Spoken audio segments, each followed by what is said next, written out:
Hola chicos, muy buenas tardes. ¿Qué tal? Voy a leer acá los chats.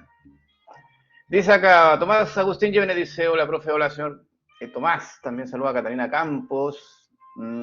Está Francisca Rodríguez, dice, hola Consuelo dice, hola profe, ¿puede mandar el link? Ah, ahí se le mandé el link, ¿cierto? Para que tuvieran acceso a ese de invitado. Ya, Tomás dice, parece canción de Toy Story. Gracias Tomás. Sí, está viendo bonito. ¿Eh? Jesús dice, oh, wait, ¿qué pasó acá? Ahí sí. Ahí ahora sí. ¿Dónde quedé? Dice, profe, me emocioné, pensé que no había clases. Qué iluso.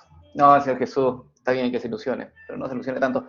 Emma, Virginia Serpa dice hola, profe. Andrés Ignacio dice hola, profe. Saluda también a Andrés, a Emma, a Francisca, dice bien usted, bien también. Cansado ya. Jesús dice buenas tardes, profe, ¿cómo está? Bien, señor Jesús. Sofía Valo dice hola, profe, cara triste.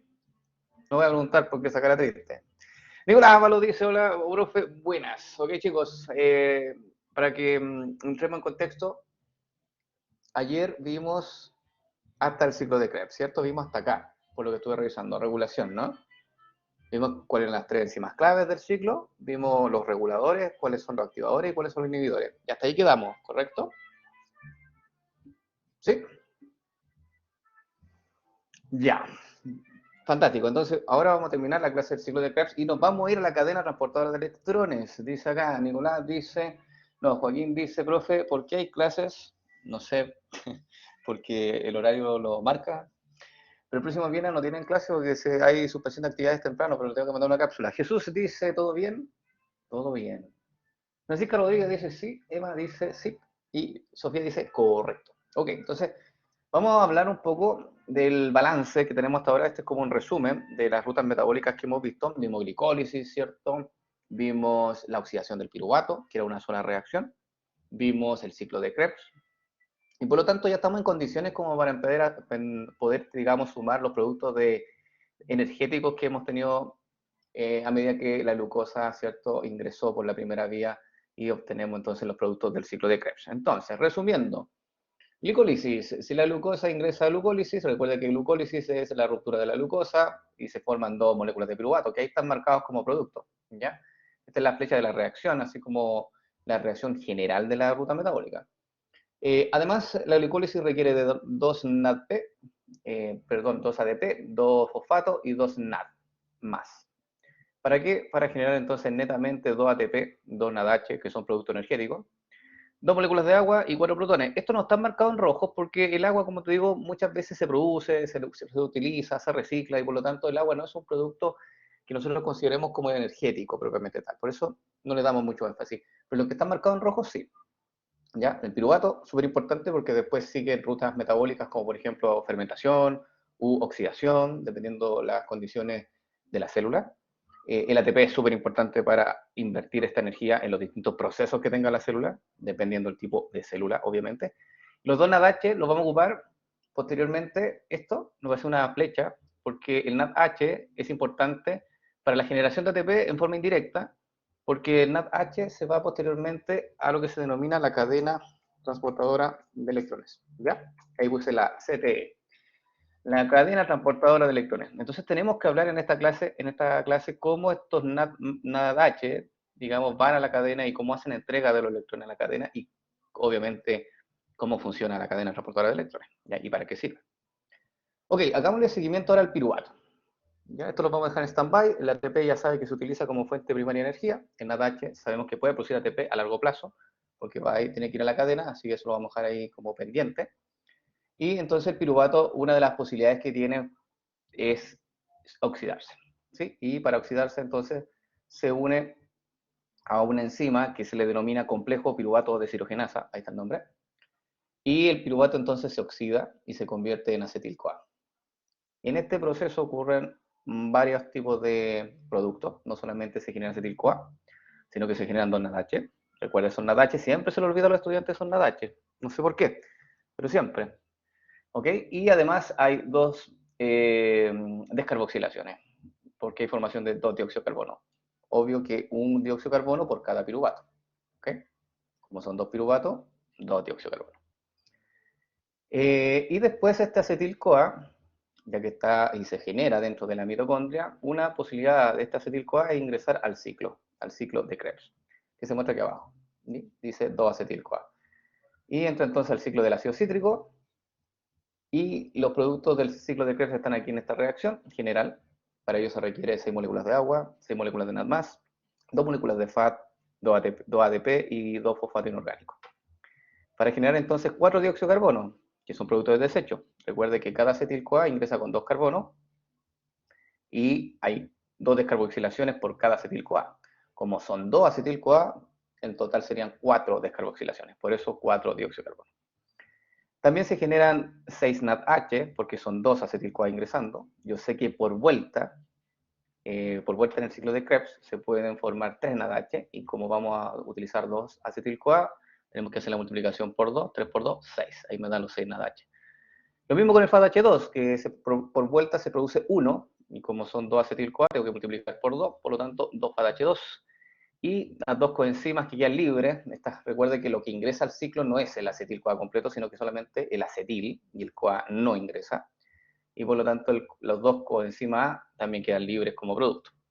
Y además el ciclo de Krebs genera un ATP por vuelta, como son 2 vueltas, porque son 2 acetil-CoA, por eso sale el cálculo ahí de 2 moléculas de ATP. ¿Ya?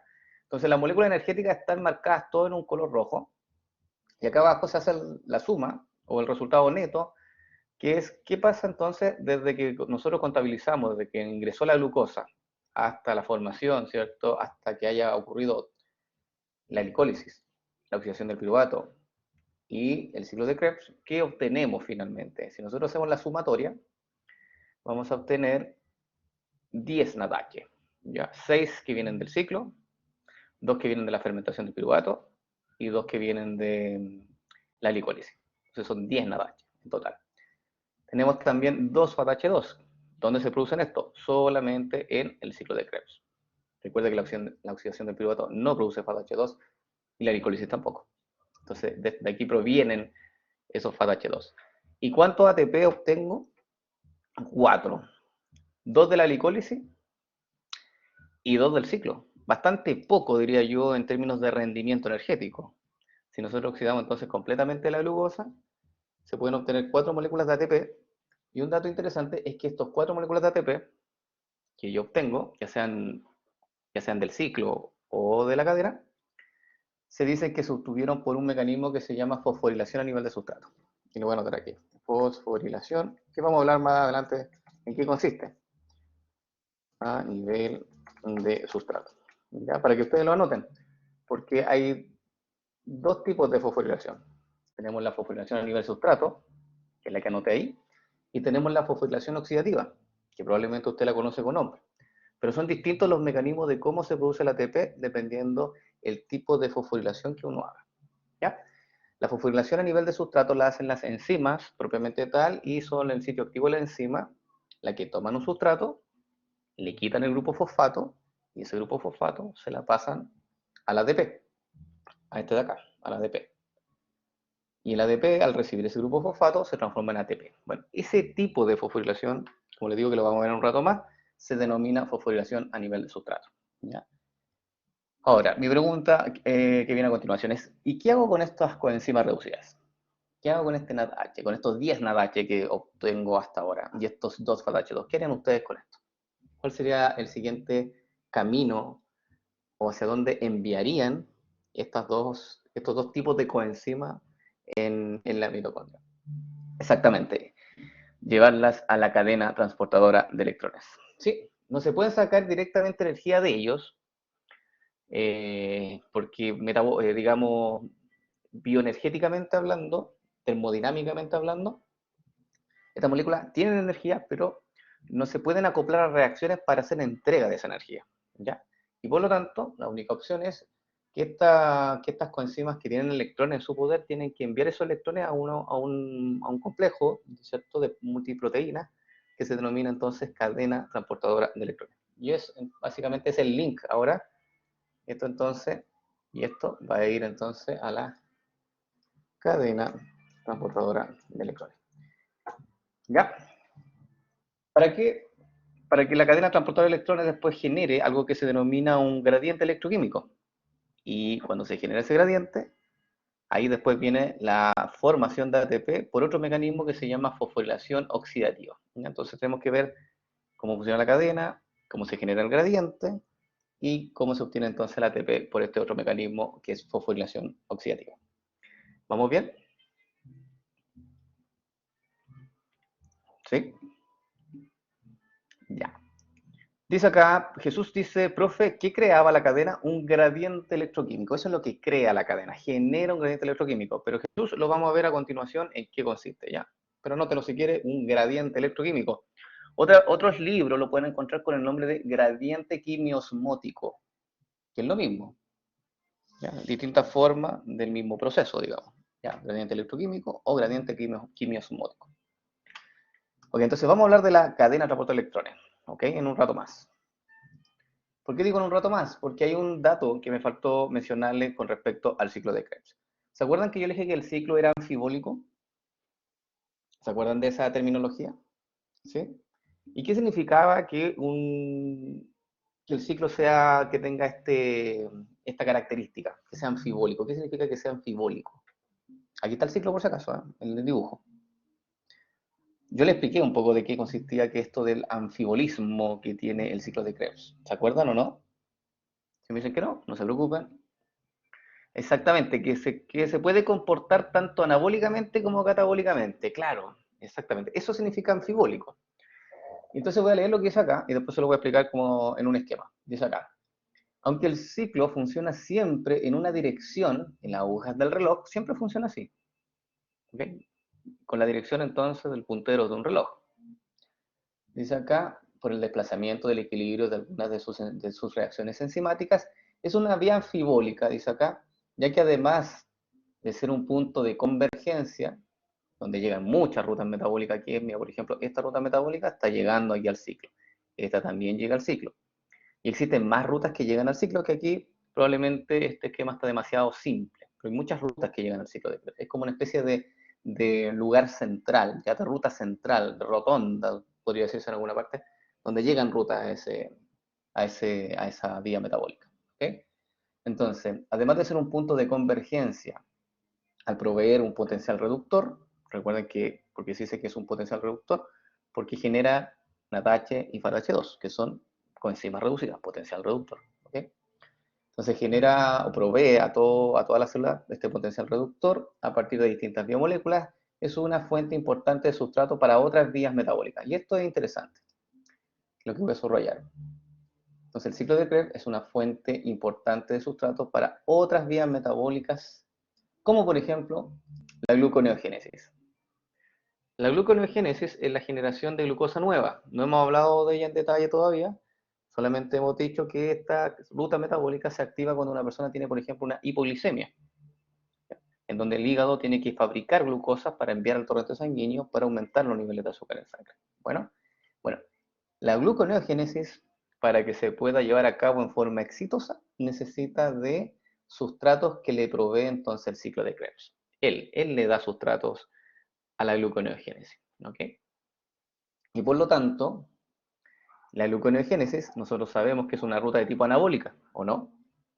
Generación de glucosa nueva, que parte de piruvato, ¿cierto? Uno de los sustratos es piruvato, que tiene 3 átomos de carbono, y se genera glucosa que tiene 6 átomos de carbono, un monosacárido. Por lo tanto, es una ruta de tipo anabólica. En ese sentido, entonces, el ciclo de Krebs aporta moléculas para que se pueda llevar, por ejemplo, la gluconeogénesis. Después dice acá, la lipogénesis, por ejemplo, también el ciclo de Krebs, así que échenle la culpa al ciclo de Krebs si engordaron, ¿ya? El ciclo de Krebs, algunos intermediarios del ciclo, eh, ayudan entonces a la formación de grasa, que es lipogénesis, que es la generación de grasa. Y la lipogénesis, recuerden que todas las rutas metabólicas que terminan en génesis son de generación, por lo tanto son anabólicas.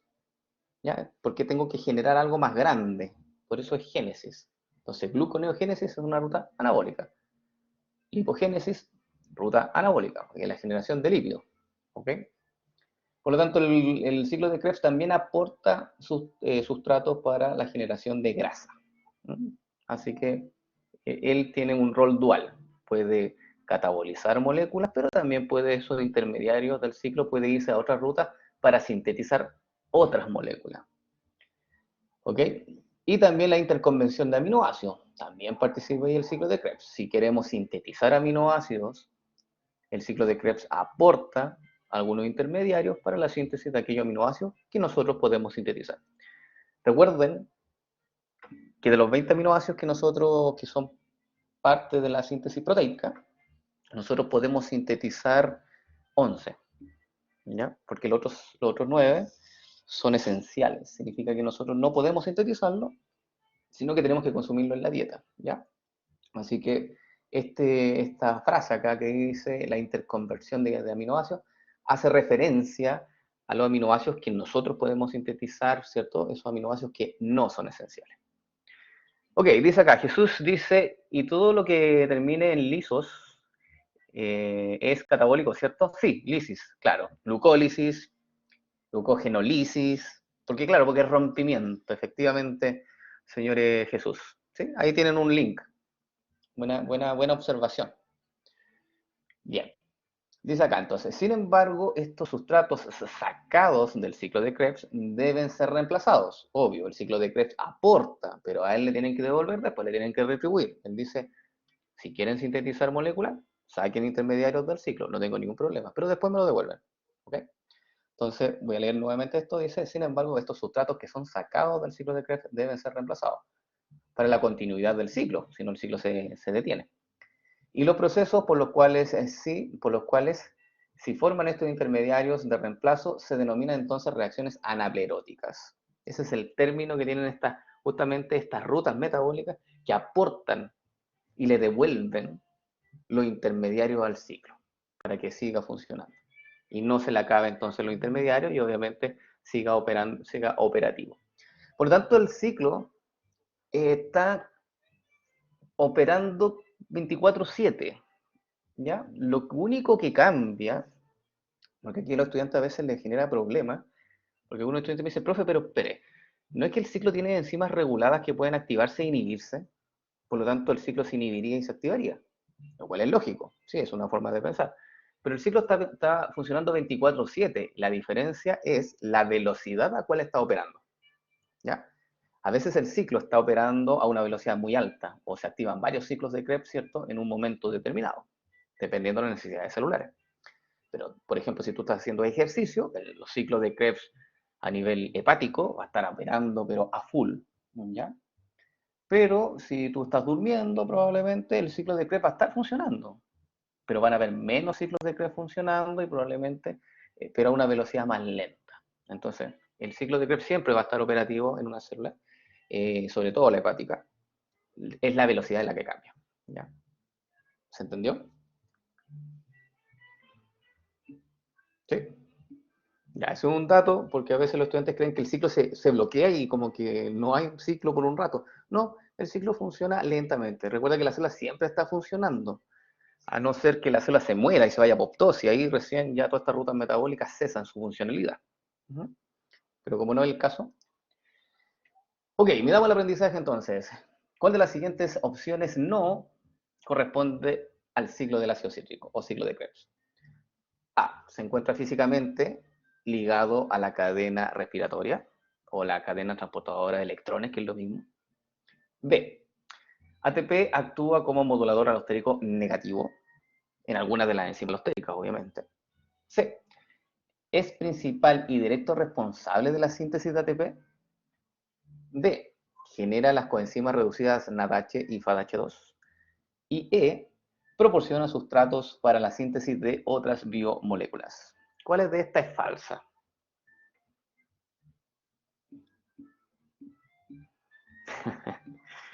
Ahí está, C, ¿cierto? Correcto, la C. ¿Qué seguridad, Juan Gallego? Sí, la C es efectivamente la alternativa falsa, por lo tanto, en este caso la alternativa correcta porque te preguntan por no corresponde. ¿Sí? ¿La puedo explicar? ¿Cada una? ¿Quieren que explique una por una? ¿O solamente la C? ¿Sí? ¿Todas? Ya. ¿Se encuentra físicamente ligado a la cadena de transporte de electrones? Eso es correcto, porque el ciclo de Krebs, hay una enzima del ciclo de Krebs que se llama la succinato deshidrogenasa, que es compartida con la cadena, que significa que de hecho es el complejo 2 de la cadena, es el mismo, y por lo tanto hay una conexión. Yo hiciera, por ejemplo, una mitocondria, ahí está la membrana externa, ponte tú, esta es la membrana interna, y hago los complejos de la cadena, que son 4, ahí voy a poner unos complejos de cadena de color de igual el subchat, ¿ya? 1, 2, 3, 4. Recuerden que los complejos de la cadena, que vamos a ver más adelante, se encuentran en la membrana interna. Esa es la membrana interna. ¿Ya? Esa es la membrana externa. Y estos son los complejos de la cadena, que vamos a revisar a continuación.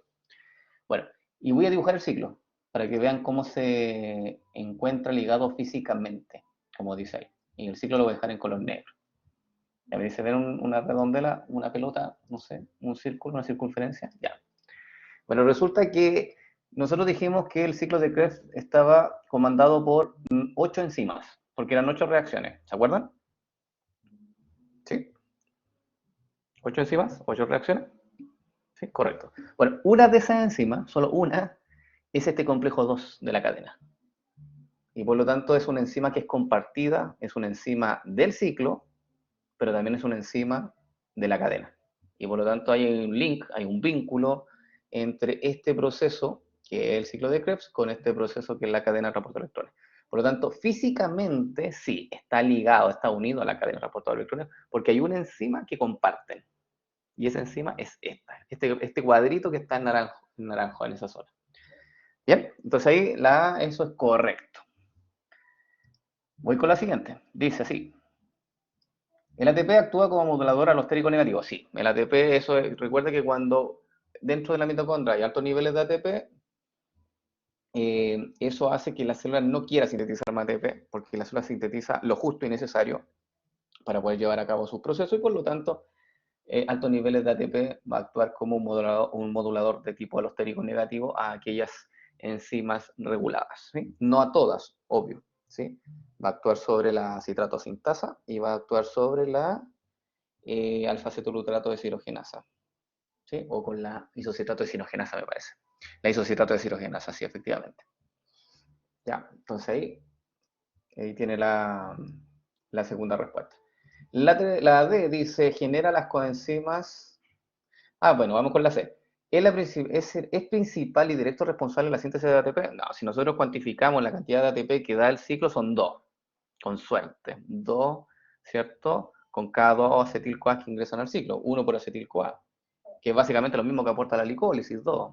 Entonces, vamos a ver que el principal responsable de la síntesis de ATP es otra enzima que se llama ATP sintasa. ¿Sí? Jesús dice, usted mencionó que era aparte de forma indirecta. Sí, pues en forma indirecta, pero acá efectivamente Jesús. Y acá dice directo.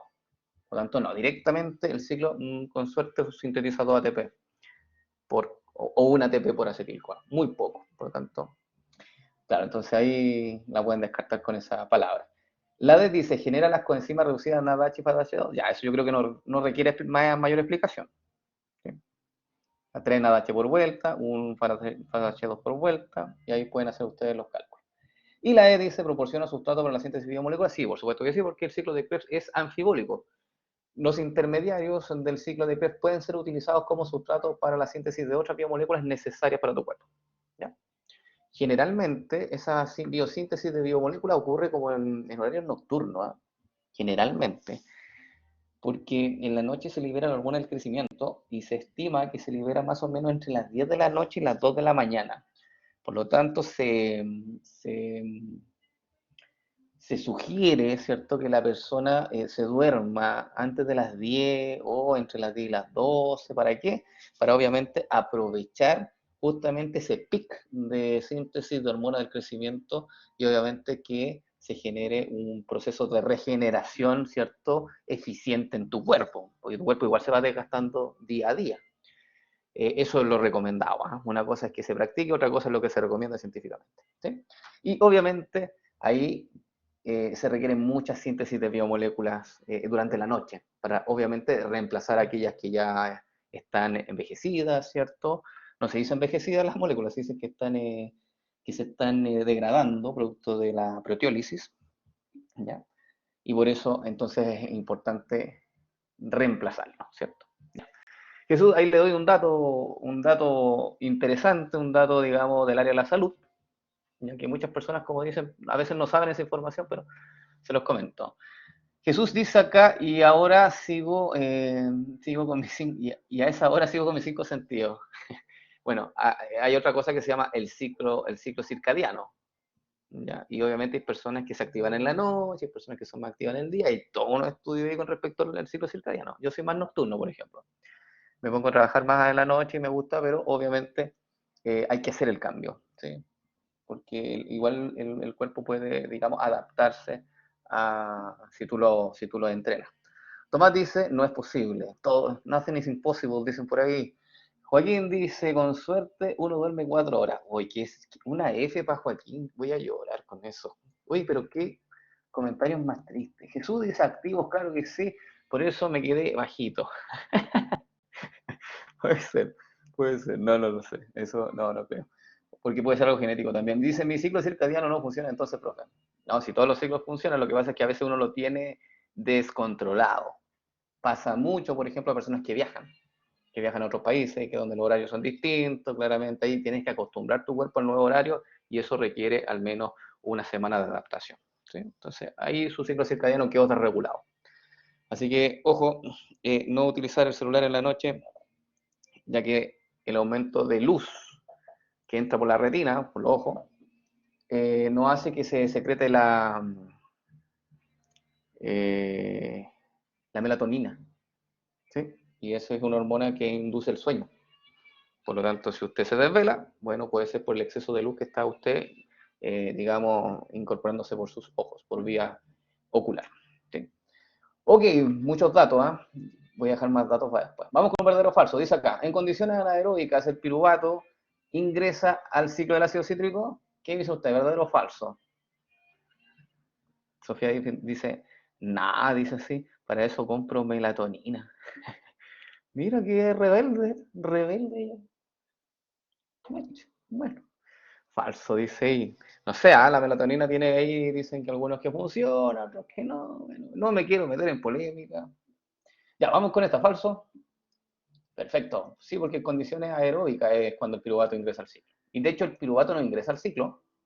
Típico error del estudiante. ¿Quién ingresa al ciclo realmente? ¿El piruvato?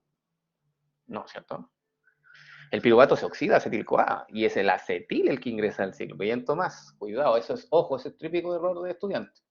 O típico error de alguna persona que dice, no, el piruvato entra al ciclo. No, no, no. Uno entiende lo que quiere decir el estudiante, pero no es correcto explícitamente. Número 2, dice, el piruvato ingresa a la mitocondria. Bien, asistido por una coenzima A.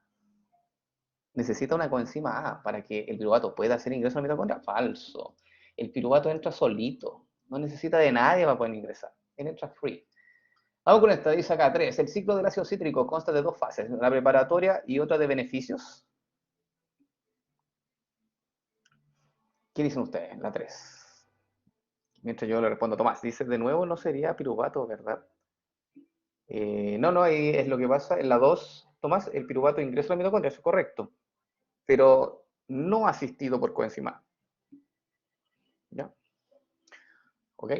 Tú, a lo mejor Tomás estaba pensando aquí en que esto se reemplazara por acetil-CoA, pero eso estaría erróneo, Tomás, porque el acetil-CoA no ingresa a la mitocondria. El acetil-CoA se produce dentro de la mitocondria, pero él no entra. Él está bien, el piruvato se convierte dentro de la mitocondria del acetil-CoA. Así que si tú pones aquí acetil-CoA, igual te queda falsa la aseveración. ¿Ya? Ya, entonces la 3 me dijeron falsa. A ver, el ácido cítrico consta de dos fases, exactamente. Las fases no se llaman preparatoria y otra de beneficio. No, no, no. Se llama incorporación y pérdida de 2 átomos de carbono, la primera fase, y la segunda fase se denomina regeneración del oxalacetato. ¿Sí? Así que totalmente falsa. Vamos con la 4. Dice, el ciclo del ácido cítrico es controlado por los coeficientes, dice aquí, ATP partido por ADP. ¿Qué son ustedes? El cociente, básicamente, ¿sabes lo que es un cociente, no? Matemáticamente. Súper simple, esto te lo enseñan así como para la PTU. Un cociente es una relación, una división, exacto. Entonces, el ciclo del ácido cítrico es controlado por la división de ATP partido por ATP. Esa relación, esa división, ¿es importante para controlar el ciclo? La respuesta es, por supuesto que sí, efectivamente. Si esta relación, mira, este es un dato importante que a veces se pregunta en la prueba. Si la relación ATP-ADP es mayor que 1, ¿qué va a pasar con el ciclo de Krebs? ¿Se va a activar o se va a inhibir?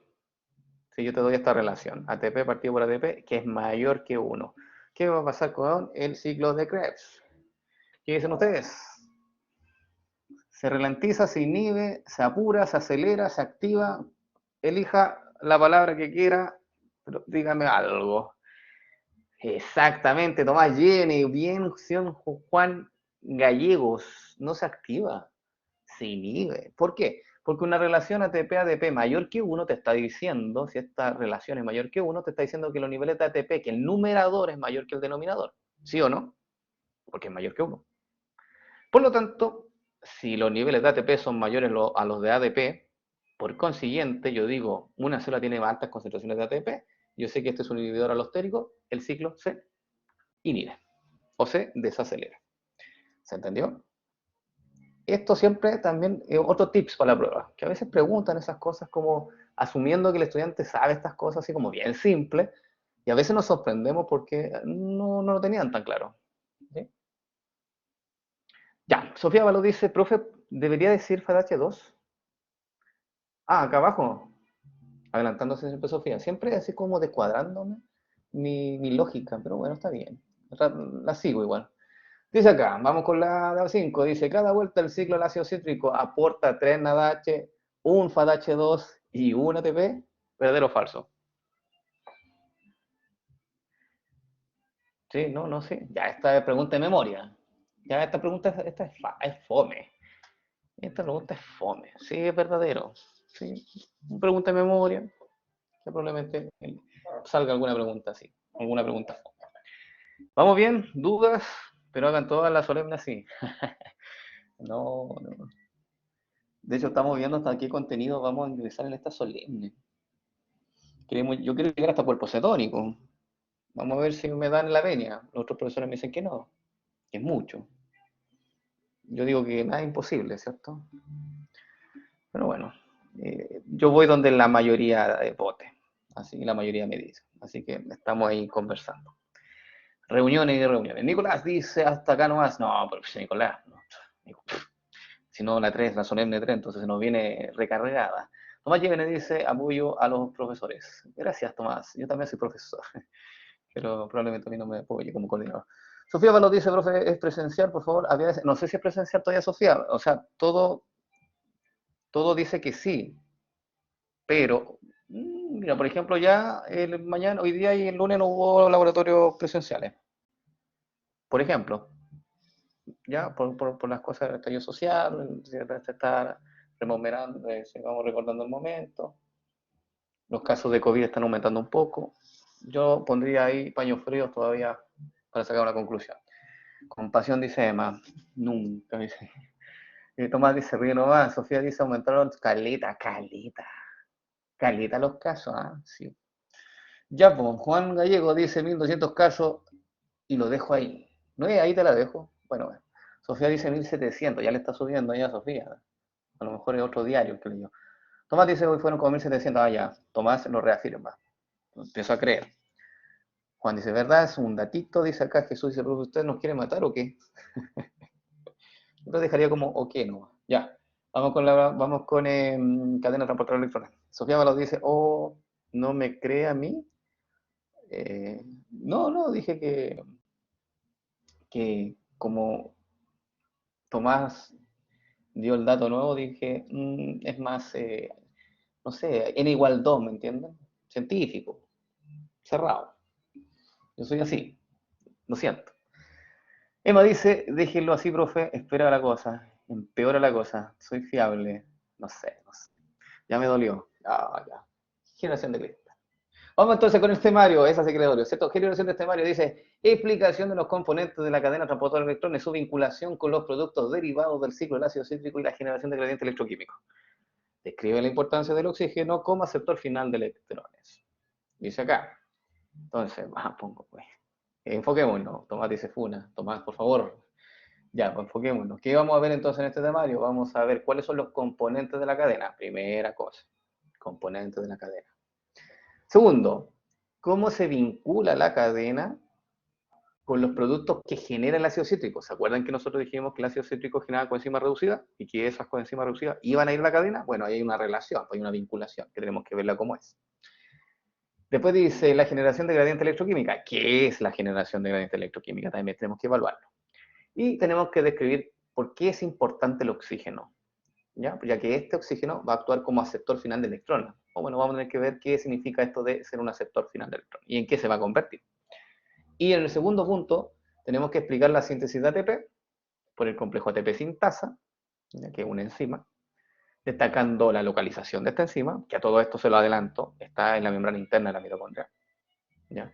Transformaciones energéticas desde las coenzimas reducidas hasta la síntesis de ATP por fosforilación oxidativa, modelo quimiosmótico. Entonces tenemos que ver toda la transformación de energía desde que el ciclo entrega las coenzimas reducidas hasta que se forma el ATP.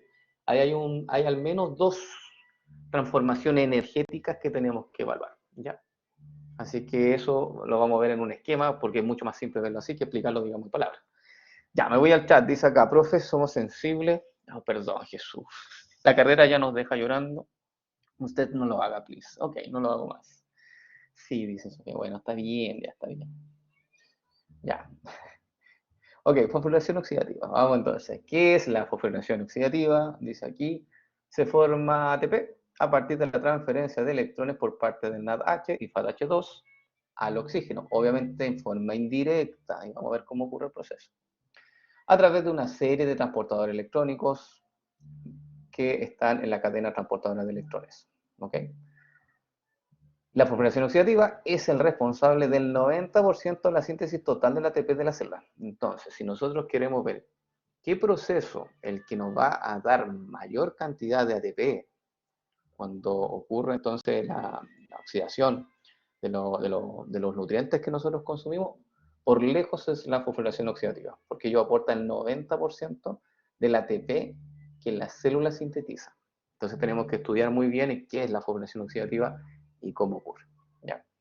Y para ello entonces está este esquema muy simple, y aquí yo creo que lo va a entender, después lo vamos a ir viendo en detalle, pero este es como el esquema general. Mira, aquí está el ciclo del ácido cítrico. ¿Se acuerdan que yo les dije? Es súper simple, mira. Vamos por partes, ya no se estresen. Mira aquí, citrato, acetil-CoA ingresando al ciclo, ¿cierto? Se transforma en citrato, después isocitrato, alfa-cetolutarato, succinil-CoA. Recuerden que aquí hay descarboxilaciones y deshidrogenación. Aquí se genera un NADH, aquí se genera otro NADH, listo. Esta es la mitad del ciclo. Después viene la segunda mitad, que se llama regeneración del oxalacetato, porque tenemos que llegar aquí, a oxalacetato. Entonces está el succinil-CoA, después pasa al succinato y se forma un ATP o GTP. Después el succinato pasa a fumarato. Y esta enzima, la 2, que está aquí, es parte del ciclo y es parte de la cadena. Por eso decía que había un link, ahí había una vinculación física entre la cadena, porque esto es la cadena, estos cuatro complejos corresponden a la cadena, y este es la enzima justamente que hace el paso de succinato a fumarato. La que trabaja doble, efectivamente, esta tiene doble pega, ¿sí? Por decirlo así, porque hace transferencia de electrones y además hace aquí la transformación de succinato a fumarato, así que no es menor su trabajo. Y después el fumarato se transforma en malato y pasa a oxalacetato, y ahí hay una deshidrogenación de nuevo, se genera otro NADH. ¿Sí? ¿Ok? Y ahí el oxalacetato nuevamente se regenera y el ciclo se repite. Después dijimos, ¿qué pasa con las coenzimas reducidas que estoy poniendo en color negro? En esas, las coenzimas reducidas, dijimos que se iban a la cadena transportadora de electrones. ¿Ya? De hecho, voy a poner el FADH2, lo voy a poner en un círculo distinto, porque es especial, ¿ya? El FADH2 es especial. ¿Sí? Estos tres son iguales. NADH, NADH, NADH son los tres coenzimas del mismo tipo. Bueno, los NADH van a dejar los electrones al complejo 1 de la cadena. Este es el complejo 1 de la cadena, es bien grande. ¿Ok? Ahí sale un número romano de 1, complejo 1. Tiene otro nombre también, que se denomina NADH deshidrogenasa. ¿Ya? Probablemente en la Solene van a salir los dos nombres, NADH deshidrogenasa o complejo 1. Entonces en NADH va a hacer entrega de los electrones aquí al complejo 1 y en NADH, como hace entrega de electrones, se queda convertido nuevamente en NAD+. ¿Ok? O sea, se oxida. Y el FADH2, que está acá, él no hace entrega los electrones al complejo 1, sino que le hace entrega los electrones, entre comillas, al complejo 2. ¿Y por qué digo entre comillas? Porque el FADH2 es parte del complejo 2. ¿Ya? Es un grupo prostético, o sea, está unido covalentemente. Por lo tanto, ahí opera, es como que no se mueve de su escritorio. Ahí trabaja el FADH2. No es que se mueva así como aparece en esta figura, ¿no? El FADH2 está aquí adentro, ya unido covalentemente, y él recibe electrones y cede electrones aquí adentro. Y cuando cede electrones se transforma en FAD. ¿Sí? Entonces, ese es más o menos el rol que tiene este FAD aquí. ¿Ok? Entonces, el ciclo lo único que hace básicamente es aportar estas coenzimas reducidas en altas cantidades. ¿Para qué? Para que estas coenzimas vayan a hacer entrega de los electrones a los respectivos complejos. ¿Ok? Si el flujo de electrones, si el NADH es el que hace entrega de electrones al complejo 1, los electrones fluyen de la siguiente forma. Del complejo 1 pasan a esta Q, que se llama ubiquinona, ¿ya? Ubiquinona, que al recibir electrones cambia de nombre y se llama ubiquinol. Y este ubiquinol viaja y hace entrega de los electrones al complejo 3. Después el complejo 3 le pasa los electrones al citocromo C. Después el citocromo C se los pasa al complejo 4. Y el complejo 4 se los pasa al oxígeno. Y el oxígeno se convierte en agüita. ¿Ok? Esta Q se llama ubiquinona. No confundir con ubiquitina. La ubiquinona es esta que da acá, la ubiquinona, es un componente que sirve para transportar electrones en la membrana interna de la mitocondria. ¿Okay? Mientras que la ubiquitina, esa era para marcar proteínas para mandar la degradación, ¿ya? Al proteosoma. Ya, así que cuidado con esos alcances de nombre. Juan Gallego dice, profe, ¿puedo repetir? Por supuesto. ¿Sí? Entonces voy a repetir el flujo de electrones partiendo de aquí, del complejo 1. Voy a hacer todo este detalle del complejo 1 hasta llegar al oxígeno para que se transforme en agua. ¿Ya? Así que pongan atención. Entonces, NADH hace entrega de los electrones al complejo 1. El complejo 1, como es tan grande, no puede mandar los electrones al complejo 3 directamente, ¿ya? Porque el complejo 1 no se mueve, es inamovible, está fijo ahí en la membrana interna. Por lo tanto, necesita de un transportador que lleve los electrones de aquí para allá. Una especie de Uber, ¿sí? De transporte, no sé, Cabify, algo así. Bueno, ese Cabify, ese transportador va a ser esta Q, que se llama ubiquinona, que como es pequeña en tamaño, puede moverse del complejo 1 al complejo 3 sin ningún problema, y viceversa. Del 1 al 3, después se devuelve al 1, después viaja al 3, y así. Lo que hace esta ubiquinona es simplemente transportar electrones. Ya, entonces aquí el complejo 1 le pasa los electrones a la ubiquinona, y la ubiquinona cuando recibe esos electrones cambia de nombre y se llama ubiquinol, porque está reducida. ¿Ya? Entonces ubiquinona es cuando no tiene electrones en su poder, ubiquinol es cuando sí los tiene. Entonces viene el ubiquinol acá con los electrones bien feliz de la vida y va a hacer entrega entonces de los electrones al complejo 3. Y ese complejo 3 recibe los electrones y obviamente el ubiquinol, al entregar un par de electrones, queda transformado en ubiquinona nuevamente. Y estos electrones que están en el complejo 3, nuevamente el complejo 3 es grande en tamaño, no puede moverse, necesita de una molécula que haga transporte de los electrones. Y en este caso tiene al citocromo C, que se muestra ahí arriba, dice CYP-C, citocromo C. Este citocromo C es soluble, se encuentra aquí en el espacio intermembrana. Ya, es un dato interesante. Es una proteína soluble que se encuentra aquí dando vuelta, ¿cierto? Y cuya función es tomar los electrones del complejo 3 y llevarlos al complejo 4. ¿Ok? Y el complejo 4 finalmente, él tiene que hacer entrega de los electrones al oxígeno. Aquí es donde se usa el oxígeno. ¿Se acuerdan que yo le dije que la mitocondria necesitaba de oxígeno? Bueno, aquí es donde la mitocondria necesita el oxígeno. Es el complejo 4 el que los requiere. Entonces toma el oxígeno, le entrega los electrones y además le entrega protones, obviamente, y eso se convierte en agua. ¿Vamos bien? Ya, Sofía Valo dice transporte de 3 a 4. ¿El citocromo C? Sí, sí. Jesús dice, profe, complejo 4, ¿qué? Ah, el complejo 4 le entrega los electrones al oxígeno, más protones, ahí está, y eso se convierte en agua. Eso es lo último que había dicho acerca del complejo 4. ¿Sí? Desde que llegan los electrones al 3, please. Ah, ok. Los electrones llegan al complejo 3, se los pasa al citocromo C, y el citocromo C se los pasa al complejo 4, y el complejo 4 se los pasa al oxígeno, más protones, y se convierte ese oxígeno en agua. ¿Ya? Ese es el flujo de electrones. Profe, y el 2 está pintado. Tranquilidad, Jesús, Jesús. Tranquilidad. Todo me está preguntando, profe, ¿puede ser el flujo de luz? Ya. Y yo les digo, ya. ¿Entendieron bien? Dije, voy a explicar el flujo de los que vienen del NADH. Primero vamos por partes. Ahora voy a explicar el del FADH2. El del FADH2 todavía en stand-by. ¿Entendieron el flujo de electrones entonces cuando provienen de esta coenzima que se llama NADH? ¿Sí? Complejo 1, ubiquinona, se transforma en ubiquinol. Complejo 3, citocromo C.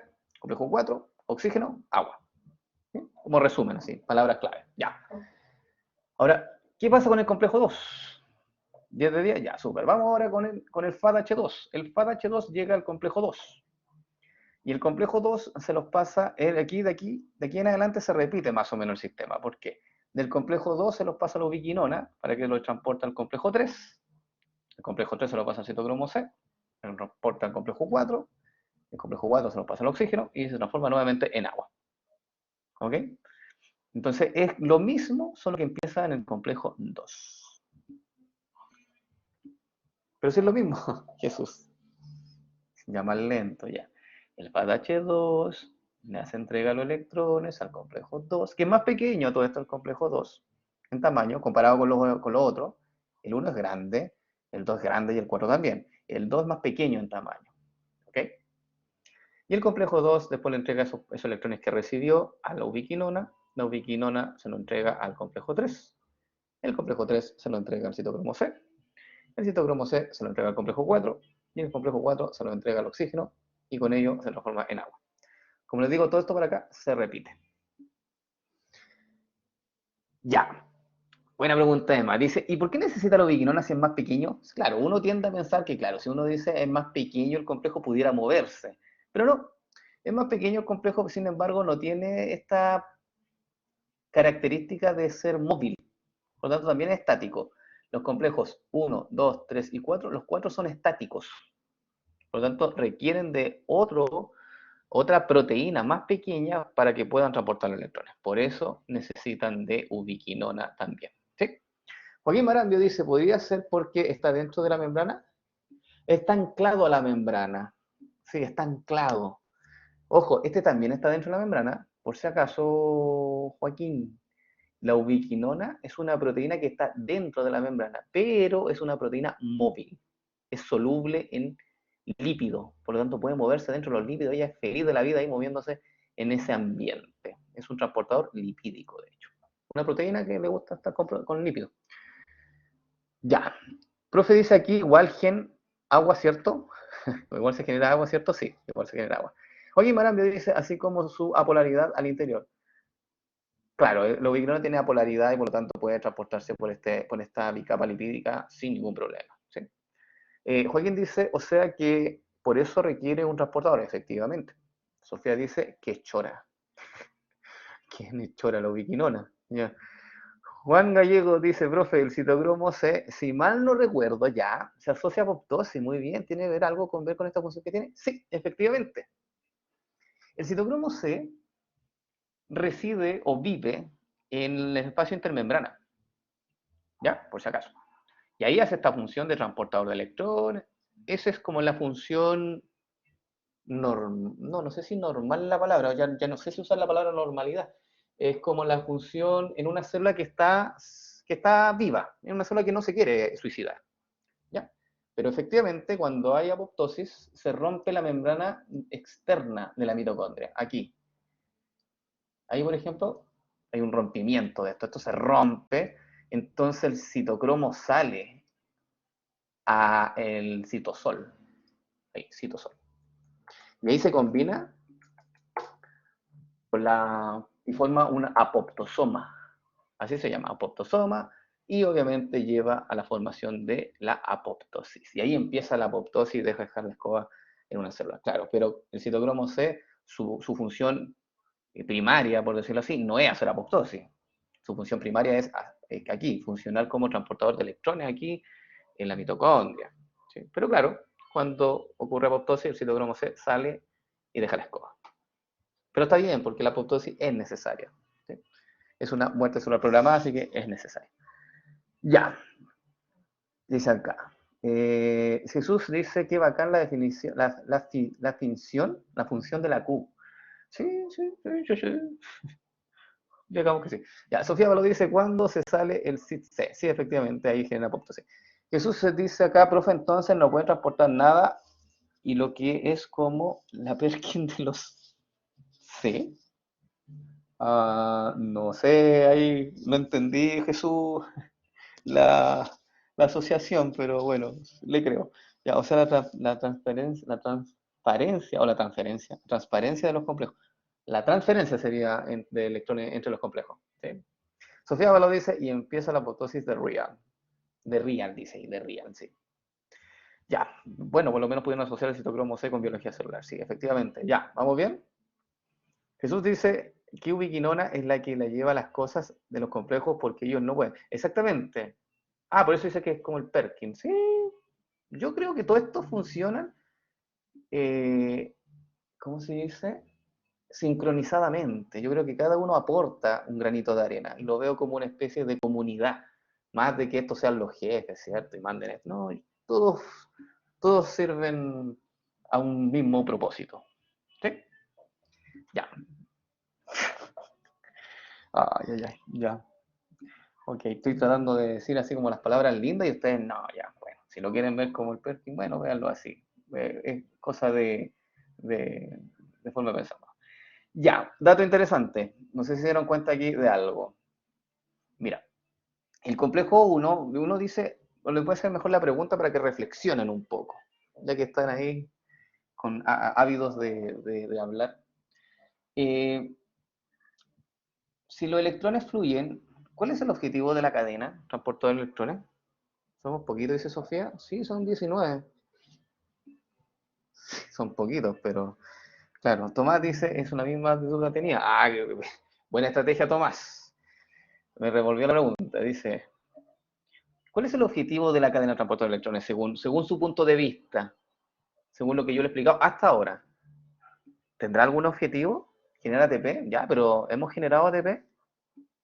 ¿Hemos generado ATP? ¿Qué? De hecho, ¿qué hemos generado? ¿Hidrógeno? Ni siquiera yo he hablado de los protones. Usted lo está viendo en la imagen, pero yo no he hablado de los protones, ¿cierto? Lo que hemos visto es que se genera agua. Pero ese no es el objetivo de la cadena, porque algunos estudiantes me dicen, profe, ¿el objetivo de la cadena es generar agua? No, no es el objetivo. El objetivo es el que viene ahora, el que le voy a comentar. El complejo 1, el complejo 3 y el complejo 4, ojo, el 1, el 3 y el 4. El 2 no, porque el 2 es más pequeñito, él no puede. El 1, el 3 y el 4 tienen la capacidad de bombear protones, que son estos hidrógenos que están aquí positivos, desde esta zona que se llama matriz mitocondrial, ahí abajo sale, hacia esta otra zona que se llama espacio intermembrana. Entonces, cada vez que los electrones pasan por estos complejos, este complejo bombea protones desde la matriz hacia el espacio. ¿Sí? Después los electrones fluyen, se los pasan a la ubiquinona los transporta al 3, y el 3 cuando recibe esos electrones, obviamente que esos electrones se los pasa al citocromo C, pero en paralelo toma protones de la matriz y los bombea hacia el espacio intermembrana. Lo mismo hace el complejo 4. Recibe los electrones y esos electrones se los pasa al oxígeno, se convierte en agua y en paralelo toma protones de la matriz y se los pasa o los transporta o los bombea, que otro tipo de forma de decirlo, al espacio intermembrana. ¿Ok? Pero la única forma de que estos complejos hagan este bombeo de protones es que fluyan a través de ellos electrones. Si no hay flujo de electrones, el bombeo de protones no se hace. ¿Ya? Es como que van concatenados, los dos tienen que funcionar. El bombeo de protones tiene que ser, ¿cierto?, acompañado de un flujo de electrones. ¿Ya? El complejo 5, el que está acá, ese lo vamos a hablar después porque este es la ATP sintasa. ¿Ya? Ese no es parte de la cadena transportadora de electrones. Por eso no lo he mencionado, por eso lo he dejado como un poquito aislado. El complejo 5 es el ATP sintasa y vamos a hablar después de este. ¿Ya? Esta es la cadena nomás, del 1 al 4. ¿Ya? Eso nomás. Ya, dice acá. Emma dice mover los electrones para sacar protones. Exactamente. Exactamente. Esa es como la idea. Jesús dice, profe, ¿y el 5 qué onda? Ahí le dije que la ATP sintasa, que ese no es parte de la cadena transportadora de electrones, por eso lo vamos a dejar afuera. Emma dice de adorno, no es de adorno, ¿sí? Es el que hace la síntesis de ATP, es el más importante, pero no es parte de la cadena. Él trabaja en forma independiente, o sea, me refiero a que no pertenece a la cadena, él se llama ATP sintasa y tiene su nombre y es una función súper importante, es la que sintetiza finalmente la ATP. Ya, pero todavía no vamos a hablar de este. Ok, dice acá, que veo que es el único que genera como ATP en forma directa. Sí, él es. Juan Gallegos dice, profe, ¿se genera NAD y FAT? Me da una pregunta. Sí, cuando el NADH va a ser entregar los electrones, se convierte en NAD+, obvio, se oxida. Y acá lo mismo, el FATH2 se convierte en FAT. ¿Sí? ¿Se genera? Sí, se genera esto para que esto obviamente vuelvan, voy a hacer una flecha acá, vuelvan al ciclo a ir a buscar electrones. Y este también vuelve al ciclo, ahí está, vuelve al ciclo para volver a captar electrones. Entonces, obviamente esto tiene que ser cíclico, para que el ciclo de Krebs, digamos, siga funcionando. Ya, dice, Sofía Balos dice, profe, dice, los labs, ya estamos teóricos, Sofía, pero bueno, dice, profe, los labs de bioquímica serán de un aforo completo, ya no hay grupo. No, hasta el momento siguen los grupos. A mí no me han informado nada acerca de cambio de aforo. ¿Les llegó un correo? Ya no hay aforro. ¿Me lo pueden reenviar? ¿Me lo pueden reenviar el correo? A lo mejor me llegó el otro mail, no lo he visto, para verlo, para analizarlo y verlo y decirle, mandarle un comunicado entonces. Pero hasta el momento a mí no me ha llegado mi mail oficial. Ya tengo otro mail también que no lo he revisado. Puede ser que haya llegado a esa casilla. Ya. Entonces, el objetivo de la cadena transportadora de electrones no es generar agua. El objetivo de la cadena es hacer fluir los electrones para que se bomben protones desde la matriz hacia el espacio intermembrana. Ese es el objetivo. Y eso tiene un nombre. ¿Ya? Sofía, sí, me acaba de llegar tu mail. Ahí lo voy a echar un vistazo. Gracias, Sofía. Entonces, eso tiene un nombre. Que aumente la concentración de protones en esta zona y que aquí haya menor concentración de protones, eso se denomina gradiente, ¿o no? ¿Sí? Cuando hay más concentración de una sustancia en un sector que en otro, eso se llama gradiente. Y este gradiente tiene un nombre especial, se llama gradiente, sí, gradiente de concentración, pero este se llama gradiente electroquímico. ¿Saben por qué le pusieron así? Este en especial se llama gradiente electroquímico. Gradiente electroquímico. Y aquí viene la pregunta, ¿por qué se llama gradiente electroquímico? ¿Alguien sabe? ¿Por los electrones? No, no es por los electrones. ¿Por las cargas? ¿Tiene que ver con las cargas? ¿Moría un garo? Sí, tiene que ver con las cargas. Sí, exactamente. Mira, tiene que ver con las cargas. Pero no con los electrones, sino con los protones. Mira, los protones, ahí puse uno en un círculo, tiene carga positiva. Por lo tanto, está separando cargas también. ¿Sí? Aquí tienen más cargas positivas en el espacio intermembrana que en la matriz. Por lo tanto, estás generando un gradiente eléctrico, porque estás separando cargas. Pero no solamente separa cargas, sino que también separas átomos. Los hidrógenos son átomos. Y por lo tanto, es un gradiente de concentración. Por eso se le puso químico. Por eso este es un gradiente electroquímico. No solamente separas un átomo, ¿cierto? Varios átomos en un lado que en otro, en otro compartimento, sino que también ese átomo, como tiene carga, se le dice que es un gradiente electroquímico. ¿Bien? ¿Sí? ¿No? ¿Sí, sí? Sí, sí. Ya, yes, dice Sofía. Anotado, perfecto. Entonces, el objetivo de la cadena es ese, generar un gradiente electroquímico. ¿Se entendió? Ese es el objetivo principal, no generar agua, ¿cierto? No, eso es como secundario, eso es como necesario, eso es como por defecto, por decirlo así. Pero lo que sí quiere hacer la cadena es justamente generar un gradiente electroquímico. Y la pregunta, recrax entonces, dice ahí, ¿sí? Y la pregunta entonces, ahora que viene a continuación, ¿para qué quiere un gradiente electroquímico? ¿Para qué me sirve este gradiente electroquímico? Y ahora sí entra en participación este complejo 5 que lo teníamos aquí aislado, ¿cierto? Pobrecito él. No, no es para el pulso nervioso, es para lo siguiente. Mira, estos protones, después como hay una alta concentración de protones en este espacio, estos protones reingresan por un complejo que se llama ATP sintasa, que aquí está como número 5. Antiguamente los textos le decían complejo 5. Los textos modernos le dicen ATP sintasa.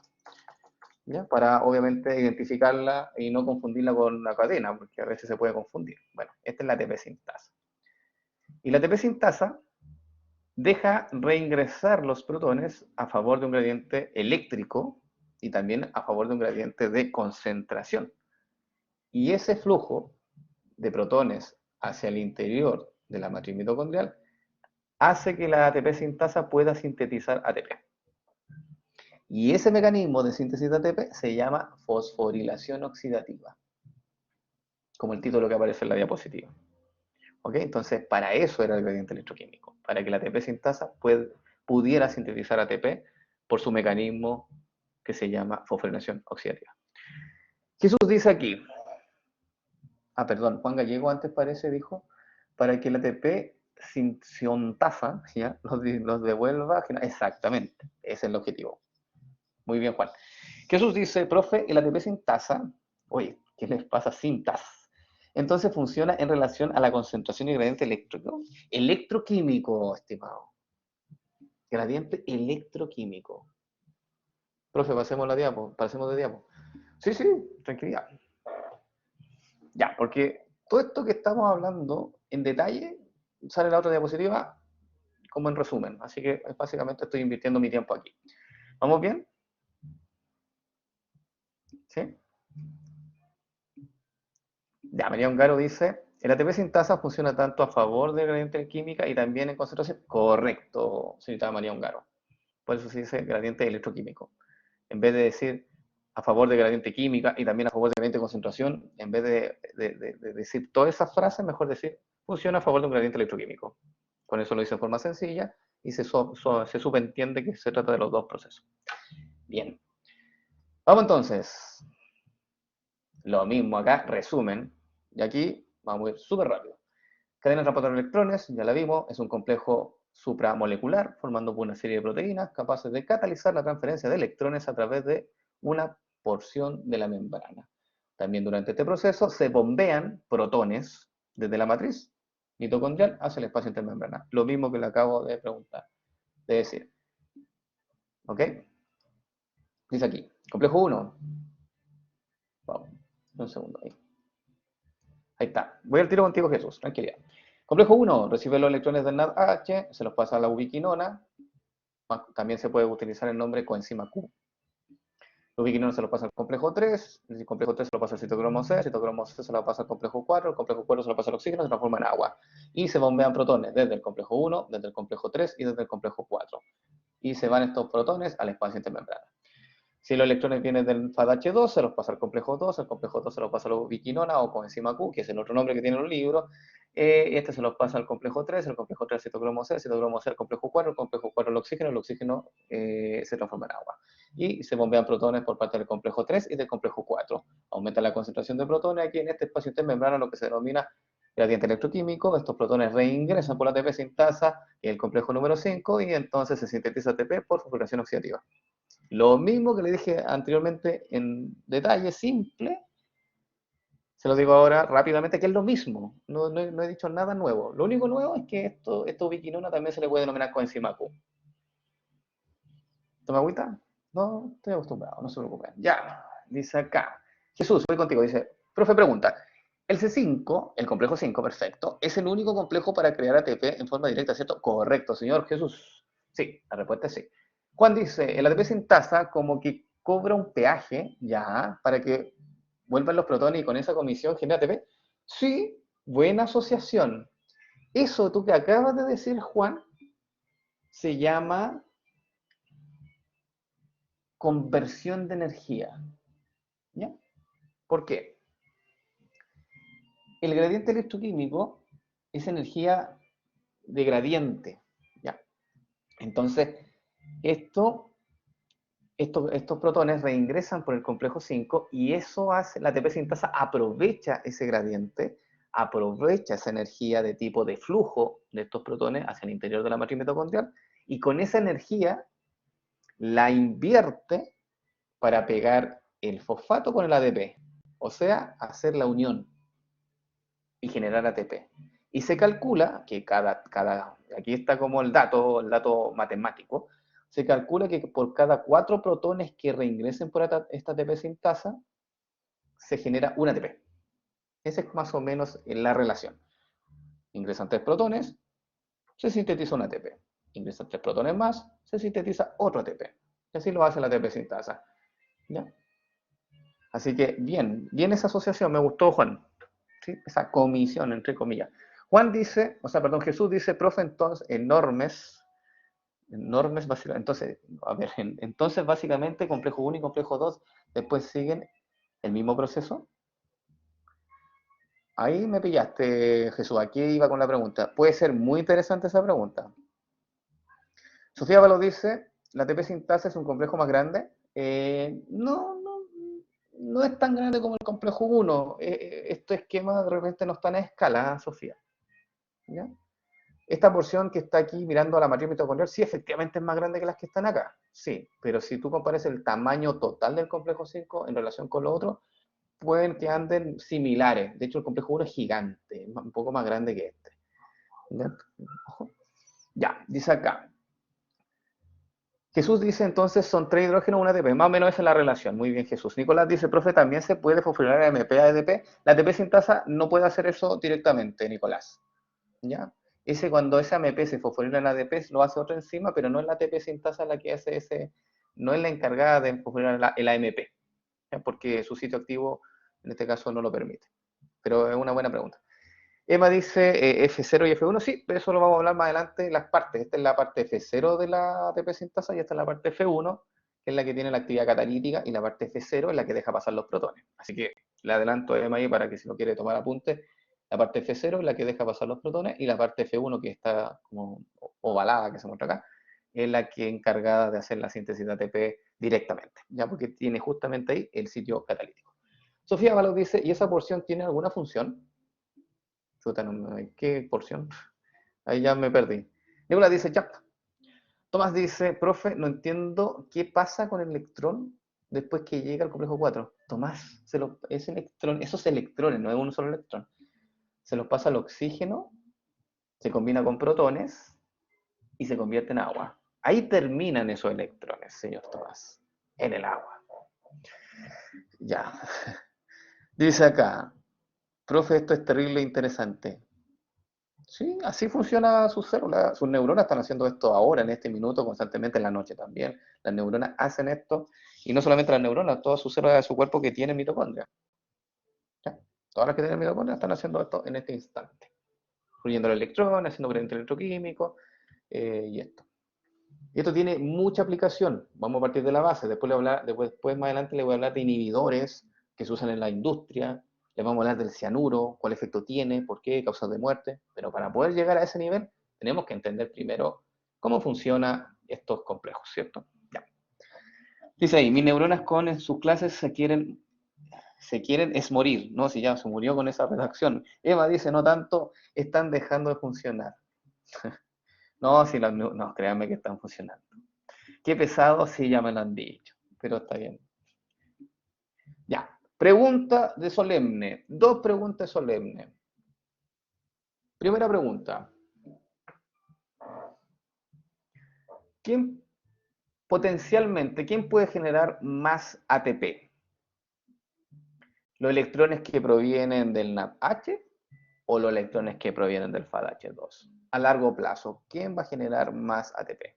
¿Qué dicen ustedes?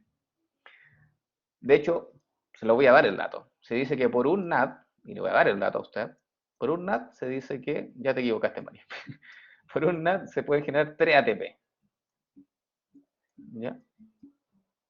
Y por un FAD se dice que pueden generarse 2 ATP. Es el cálculo que se dio, que lo hicieron en el laboratorio. Mi pregunta es ¿por qué? Así entonces usted me puede responder.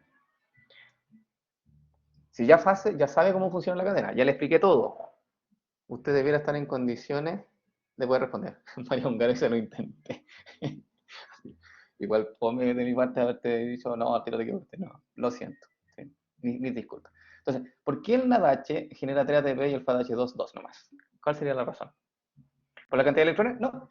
De hecho, cada uno transporta este entregador de electrones. Recuerda que el FADH2 puede entregar 2 electrones y el NADH también puede entregar 2 electrones. Así que no va por el hecho de los electrones, no va por ahí. Juan Gallego dice, ¿genera mayor recorrido de electrones? No, ya, sí, genera un mayor recorrido, pero ¿y eso qué? Esa es mi pregunta. Vais bien, Juan, pero falta algún dato ahí.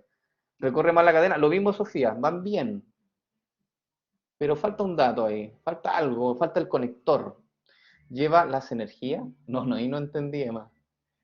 Esta pregunta es de prueba, por ejemplo. Usted ya sabe el funcionamiento de la cadena. Cuando recorre pasan más protones. Muy bien, Nicolás. Ahí lo tiene. ¿Por qué? Cada vez que el NADH deja electrones acá, ¿cuáles son los complejos que pueden bombear protones? El 1, el 3 y el 4, generando un gradiente mucho mayor, no sé si mucho mayor, digamos mayor nomás, que si los electrones provinieran del FADH2. Porque el FADH2 le deja los electrones al complejo 2, pero el complejo 2, como es chiquitito, no bombea protones. El 3 sí, el 4 sí. Entonces, si los electrones provienen del FADH2, solamente dos complejos van a bombear protones hacia el espacio intermembrana, generando un gradiente X. Pero si los electrones provienen del NADH, van a ser tres complejos los que van a estar bombeando estos protones. Por lo tanto, genera un gradiente mayor. Entre mayor sea el gradiente, mayor es la cantidad de ATP que se puede formar por la ATP sintasa. ¿Se entendió? ¿Sí? Ya.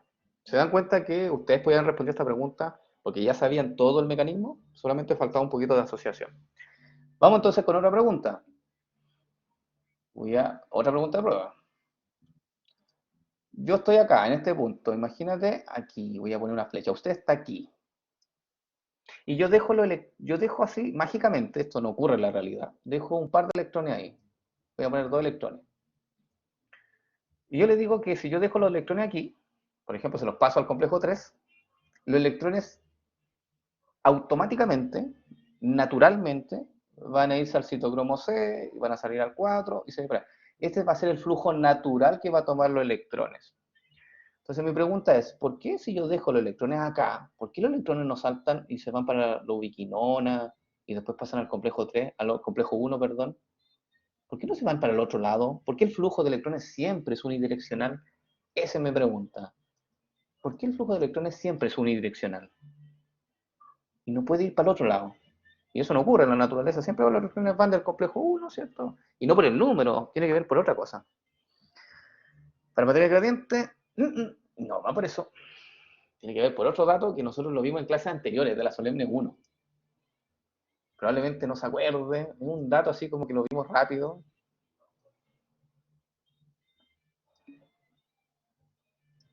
A ver, repita.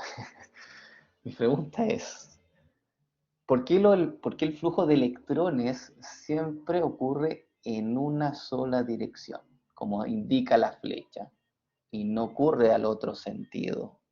¿Por qué? ¿Por qué si yo pongo electrones acá, siempre se van a ir al citocromo 6 y al 4, y no al revés?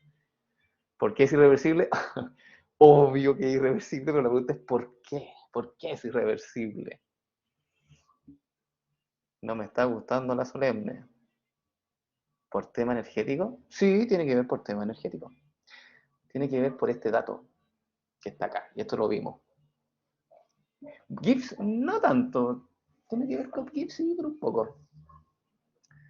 ¿Porque así lo diseñó la naturaleza? Sí, pero ¿por qué así lo diseñó la naturaleza? Por los potenciales de reducción. ¿Se acuerda de eso o no?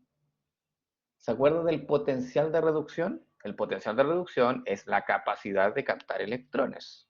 Eso es el potencial de reducción. Potencial, capacidad. De reducción, captación de electrones. Listo. Entonces, si nosotros analizamos el potencial de reducción de cada complejo, por ejemplo, del complejo 1, aquí está el complejo 1, este es el complejo 1. ¿Ya? Más o menos, por aquí está el complejo 2. No, aquí está el complejo 2. ¿Dónde está el succinato? Ubiquinol, ubiquinol, ya. No está el complejo 2. El complejo 3 y acá está el complejo 4, fíjate. Fíjate en los complejos que acabo de poner acá. El complejo 1, el complejo 3 y el complejo 4. ¿Ya? Y aquí está la ubiquinona, que ustedes le decían que era como el Perkin, ¿cierto? Esto, la ubiquinona. Y el otro era el citocromo C. ¿Dónde está? Aquí está el citocromo C.